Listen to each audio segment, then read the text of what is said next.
Ils ont mal les couteaux là déjà. De quoi? On dirait que les couteaux ils ont mal déjà. Oui, bah oui. Ouais. Ça joue quoi ça?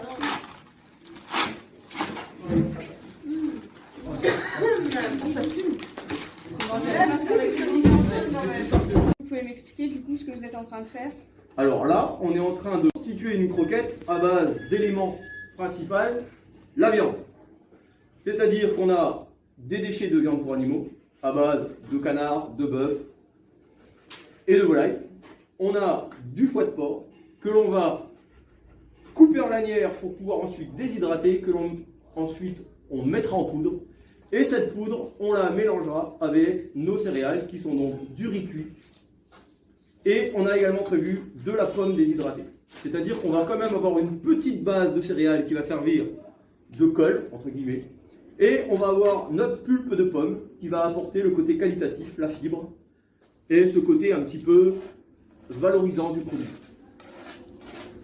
On a également une base de lentilles vertes, qu'on a pulvérisées, qui va venir un petit peu s'ajouter à notre produit final pour constituer un amalgame plutôt qualitatif.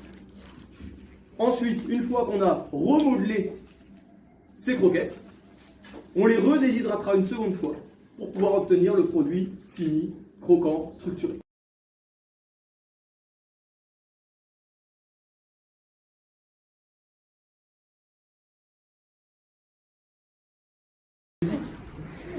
Non, mais il y a pas longtemps d'infos. On dirait de la rillette. Je veux pas. Oh non, s'il te plaît, pas de la rillette. Mais Valentin, tu as tout Ma base est trop liquide. C'est pâteux. Je sais qu'il ne sera plus, qu'on ne pourra plus modeler. Ça, c'est un risque. J'espère.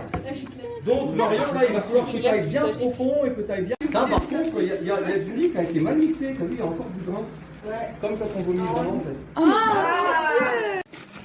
Voilà, donc là, on a donc la dernière étape de fabrication de la croquette. On est sur le modelage. Donc, après avoir mélangé les différentes farines de viande déshydratée, de légumes, de fruits et les céréales, après avoir incorporé un petit peu d'eau pour pouvoir modeler plus facilement, on a donc une structuration, une forme à la croquette qui est ensuite remis sur les plateaux de déshydratation qui vont être remis à déshydrater 24 heures et à l'issue des 24 heures, on va obtenir une croquette terminée, finie, séchée qui va pouvoir se conserver plusieurs mois.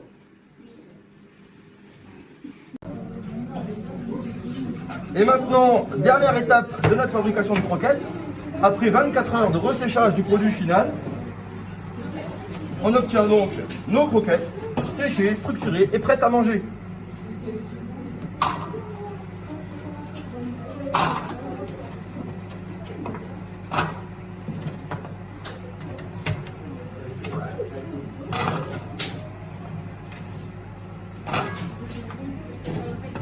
Yeah.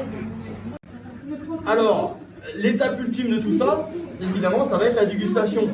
Alors, je ne vais pas vous faire la faveur de goûter moi-même, mais j'ai amené mes spécialistes et on va donc voir si les croquettes maison sont plébiscitées ou pas. À table!